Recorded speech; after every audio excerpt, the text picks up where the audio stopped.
Tugas presentasi bab 1 Tinjauan Manajemen. Nama Yansen Halim, NIM 19040167. Definisi. Menurut Harold Kuhns, manajemen adalah seni menyelesaikan sesuatu melalui dan dengan orang-orang dalam kelompok yang terorganisir secara formal. Ini adalah seni menciptakan lingkungan di mana orang dapat tampil dan individu serta dapat bekerja sama untuk mencapai tujuan kelompok. Tingkat manajemen ada 3. Yang pertama, top level.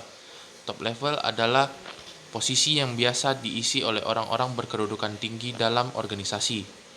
Middle level adalah posisi yang berfungsi sebagai penghubung antara top level dan lower level.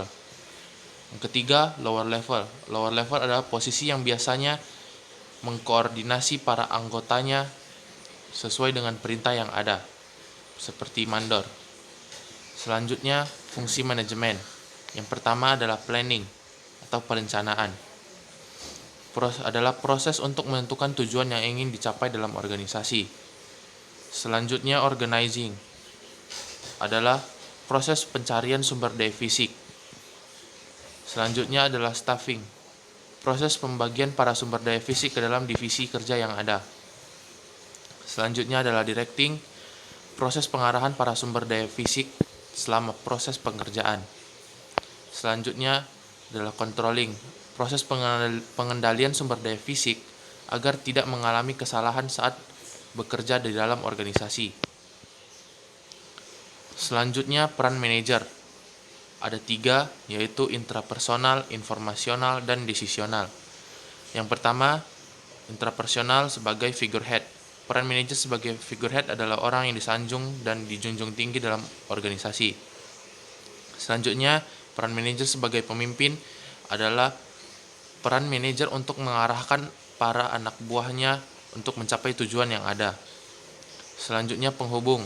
Peran manajer sebagai penghubung antara orang berkedudukan tinggi di organisasi dan para anak buahnya. Selanjutnya, peran manajer informasional. Yang pertama yaitu monitor, sebagai pengawas kinerja dari para anak buahnya. Selanjutnya adalah penyebar, sebagai sumber informasi dari pihak organisasi. Dia dapat menerima informasi dari luar untuk dimasukkan ke dalam organisasi. Selanjutnya adalah juru bicara. Kebalikan dari penyebar, manajer menyampaikan informasi dari organisasinya ke pihak luar. Selanjutnya, peran manajer decisional. Yang pertama adalah pengusaha. Peran manajer sebagai pengusaha adalah untuk mencari kesempatan-kesempatan atau peluang yang ada di luar untuk mencapai tujuan organisasi. Selanjutnya adalah negosiator. Peran manajer sebagai negosiator adalah penengah di antara pihak organisasinya dan pihak dari luar organisasi. Selanjutnya adalah resource allocator.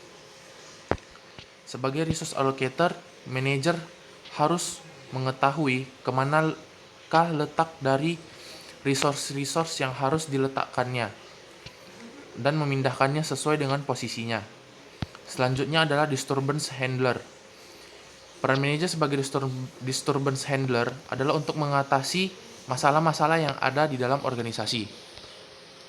Selanjutnya evolusi pikiran manajemen, yaitu pendekatan klasik, pendekatan perilaku, pendekatan kuantitatif, pendekatan sistem, dan pendekatan kontingensi. Selanjutnya adalah kontribusi Fayol dan Taylor. Yang pertama, manajemen ilmiah Taylor. Taylor menyimpulkan pendekatannya dengan kata-kata sebagai berikut. Yang pertama, sains bukan aturan praktis, harmoni bukan perselisihan, kerjasama bukan individualisme, output maksimum menggantikan output terbatas, dan perkembangan setiap orang untuk efisiensi dan kemakmuran terbesarnya. Selanjutnya adalah 14 prinsip manajemen Henry Fayol. Yang pertama adalah division of work. Selanjutnya authority and responsibility. Yang ketiga disiplin. Yang keempat unity of command. Yang kelima unity of direction. Yang keenam subordination of individual interest. Yang ketujuh remuneration. Yang kedelapan the degree of centralization. Yang kesembilan line of authority or scalar chain. Yang ke-10 order. Yang ke-11 equity. Yang ke-12, stability of tenure of personnel. Yang ke-13, initiative. Yang ke-14, esprit de corps atau team spirit.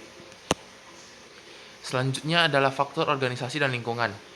Jenis organisasi yang bisnis yang ada adalah satu, kepemilikan tunggal, yaitu organisasi bisnis yang dimiliki oleh diri sendiri. Selanjutnya adalah kemitraan, yaitu organisasi bisnis yang dimiliki oleh diri sendiri namun bekerja sama dengan bisnis orang lain. Selanjutnya adalah korporasi, yaitu organisasi bisnis yang dijalankan oleh dua orang yang berbeda. Selanjutnya adalah perusahaan publik, perusahaan yang dimiliki oleh banyak orang. Selanjutnya adalah perusahaan pemerintah, perusahaan yang terkait atau terikat dengan pemerintahan. Selanjutnya adalah klasifikasi faktor lingkungan. Yang pertama, faktor internal, yaitu sumber daya, kemampuan, dan budaya. Faktor mikro, pemegang saham, pemasok, distributor, pelanggan, pesaing, dan media. Faktor makro, politik, ekonomi, sosial, dan teknologi. Tren dan tantangan manajemen pada PT Skenario Global. Cara mengatasi tren dan tantangan manajemen pada skenario global adalah pertama, perencanaan dan pengambilan keputusan dalam skala global. Yang kedua, pengorganisasian dalam skala global. Yang ketiga, memimpin dalam skala global. Dan yang keempat, mengontrol dalam skala global. Sekian dan terima kasih setelah mendengarkan presentasi dari saya.